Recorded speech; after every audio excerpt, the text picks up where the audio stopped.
এই তহিদ আফ্রিদি সেই ছাত্রদেরকে আপনার লুক মানে তাদের শরীরের কাপড় চোপড় সরাইয়ে সে ভিডিও করে রেখে দিত, জিম্মি করে রেখে দিত। এই তহিদ আফ্রিদি আদালতে কিডনি রোগের কথা বলতে, তার স্ত্রীর প্রেগনেন্সির কথা বলেছে, তার স্ত্রী 6 মান্থ প্রেগনেন্ট সেটা বলছে, তার প্রস্রাবে ব্লাড যায় সেই কথাগুলো সে বলেছে। এই হত্যায় সে সরাসরি যুক্ত ছিল।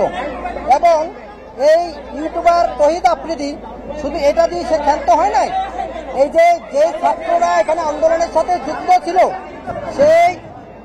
সেই ছাত্রদেরকে এটা তদন্তে বেরিয়ে আসবে। আপনাদেরকে আমি জানাচ্ছি, এই তহিদ আফ্রিদি সেই ছাত্রদেরকে আপনার লুক মানে তাদের শরীরের কাপড় চোপড় সরাইয়ে সে ভিডিও করে রেখে দিত, জিম্মি করে রেখে দিত। এই তহিদ আফ্রিদি তো তাকে দীর্ঘদিন পুলিশ খুঁজতেছিল, গতকালকে তাকে পেয়েছে, বরিশালে পাইছে।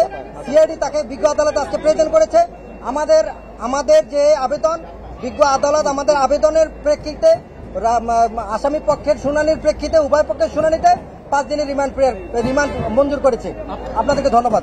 কি বলেছেন? আচ্ছা, আমরা কি একটা মিনিট একটু জানতে চাই, তার সাথে একটু যুক্ত করতে চাই যে আসামি পক্ষের আইনজীবীরা এই যে কন্টেন্ট ক্রিয়েটর ইউটিউবার আপনার হচ্ছে কি আফ্রিদিকে কিডনি রোগী বলে সম্বোধন করেছেন কিনা, পাথর আছে, কি বলেছে আসলে আদালতে তারা যেটা বলেছে, সে কিডনি তার রোগ সমস্যা আছে, সে কিছু কাগজপত্র দিয়েছে। আপনারা জানেন যে এইসব কাগজপত্র বানানো যায়, আসামি যখনই ধরা পড়ে বিভিন্ন কাগজপত্র তৈরি আসে, সে দেখতে চলাফেরা তার কোনো কমতি না। এখন সে আদালতে আছে, তারা কিছু কাগজপত্র বানিয়ে নিয়ে আসছে, এগুলো ফেক হতে পারে। কি রোগের কথা বলছে একটু বলেন। কিডনি রোগের কথা বলেছে। বলেন। আচ্ছা, কিডনি রোগের কথা বলেছে। বিজ্ঞ আদালতে কিডনি রোগের কথা বলতে, তার স্ত্রীর প্রেগনেন্সির কথা বলেছে, তার স্ত্রী 6 মান্থ প্রেগনেন্ট সেটা বলছে, তার প্রস্রাবে ব্লাড যায় সেই কথাগুলো সে বলেছে। কিন্তু এগুলো আসলে যাচাই বাছাইয়ের বিষয়, ডাক্তারের বিষয়। আমাদের এই প্রশ্ন আপনারা নিচ্ছেন কেন? এই প্রশ্ন তো আপনারা উল্টা নিচ্ছেন। আদালতে আপনারা কি বলেছেন? আমি যেটা বলেছি যে তহিদ আফ্রিদি একজন মিডিয়া সন্ত্রাস। সে মিডিয়ার মাধ্যমে সে হাউন আঙ্কেলের সাথে ষড়যন্ত্র করে। আমাদের যে হাউন আঙ্কেল, ডিবি প্রধান যে হাউন আঙ্কেল ছিল, আপনারা দেখেন যে আজকে অনেকগুলো ভিডিও ভাইরাল হয়েছে।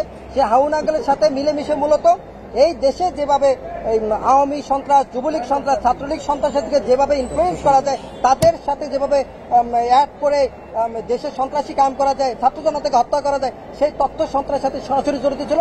এবং যাত্রাবাড়ির ঘটনার সাথে সে সরাসরি ইন্ধন সহ ষড়যন্ত্রে জড়িত ছিল, ডিবি হারুন সহ। আদেশ বিজ্ঞ আদালত আমাদের আবেদনের আমাদের শুনানি, উভয়পক্ষের শুনানিতে বিজ্ঞ আদালত 5 দিনের রিমান্ড মঞ্জুর করেছে। সুমন ভাই বলেন। ধন্যবাদ।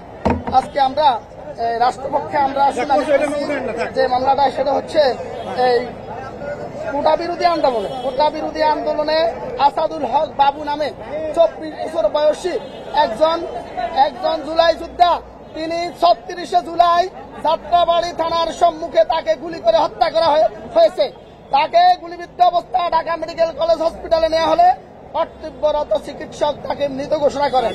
এই মামলায় আজকে এজাহার নামীয় 11 নম্বর আসামিকে আদালতে জনাব ফারজানা বসারের আদালতে উপস্থাপন করা হয়। মাননীয় আদালত উভয় পক্ষের বক্তব্য শ্রবণান্তে এই আসামিকে 3-7 দিনের রিমান্ড প্রার্থনা করলে আসামিকে 5 দিনের রিমান্ড মঞ্জুর করেন। এই আসামির পরিচয় হচ্ছে, ওনার নাম তহিদ উদ্দিন, তিনি ইউটিউবার এবং টিকটকার। তিনি তহিদ আফ্রিদি নামে পরিচিত। তার বাবা এই মামলার 22 নম্বরে ঝান্ডাবি আসামি, 1 নম্বর আসামি শেখ হাসিনা, 2 নম্বর ওবায়দুল কাদের, 3 নম্বরে চৌধুরী আব্দুল্লাহ আল মামুন সহ মোট 1000 নামীয় 25 জন আসামি আছেন। এছাড়াও আরো 150-200 আসামি এই মামলায় সন্দেহভাজন এর তালিকায় আছেন।